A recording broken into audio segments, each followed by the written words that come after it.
নতুন মন্ডল সভাপতি সংবর্ধনা অনুষ্ঠানকে কেন্দ্র করে চারিদিকে যেন মুখরিত হয়ে উঠছে গোটা রাজ্যে। তারই অঙ্গ হিসেবে গোটা অমরপুর মহকুমায় জুড়ে ভারতীয় জনতা পার্টি অমরপুর মন্ডলের নবনির্বাচিত সভাপতিকে কেন্দ্র করে চলছে বিভিন্ন শক্তি কেন্দ্রগুলোতে নব সভাপতি শক্তি কেন্দ্র পরিদর্শন ও সংবর্ধনা প্রদান। নতুন বাজার, যতনবাড়ি সহ অমরপুরে বিভিন্ন শক্তি কেন্দ্রে চলছে বেশ কয়েকদিন ধরে এই ধরনের কর্মসূচি।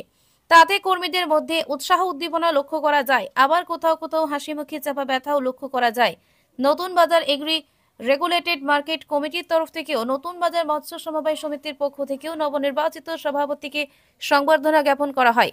নবনির্বাচিত অমরপুর মন্ডল সভাপতি উজ্জ্বল দত্ত পরিষ্কার পরিচ্ছন্ন ভাষায় বলেন, কেউ আমাকে ব্যক্তিগতভাবে খুশি করার চাইতে দলকে খুশি করলে আমি খুশি হব।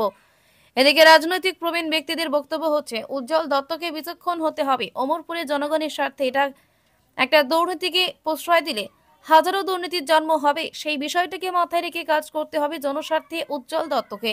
এছাড়া সবাই উপযোগী সিদ্ধান্ত গ্রহণ করতে হবে, প্রশাসনকে সঠিকভাবে পরিচালনা করার নির্দেশ প্রদান করতে হবে। তার জন্য প্রয়োজনীয় প্রকৃত মানুষদের নিয়ে কমিটি গঠন করতে হবে। রাজনৈতিক চিন্তন ব্যক্তি আরো বলেন, দলকে খুশি করতে প্রকৃত কর্মী হিসাবে লাভজনক পদ এবং উদ্দেশ্য প্রণীত মনোভাব থেকে বেরিয়ে এসে দলের কাজকর্মকে ঊর্ধ্বে তোলে প্রত্যেক নেতাকর্মী গণ দেবতাদের মন জয় করে মনের মন্দিরে নিজেকে স্থান করে নিতে হবে।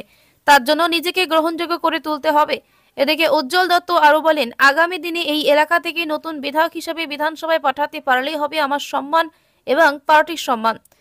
প্রবীণ রাজনৈতিক নেতৃত্বরা আরো বলেন, যারা যারা পার্টিকে ব্যবহার করে ব্যক্তি স্বার্থে আইনে বেআইনে অর্থের পাহাড় তৈরি করছেন, আগামী দিনেও জনগণ কিন্তু ছেড়ে কথা বলবে না। তাই তার প্রত্যেককে সজাগ সতর্ক থাকতে হবে। মানুষ এখন সব বোঝেন, জানেন প্রত্যেকটি ব্যক্তির আয় ব্যয় এর উৎস কোথা থেকে আছে, তাই সাধু সাবধান।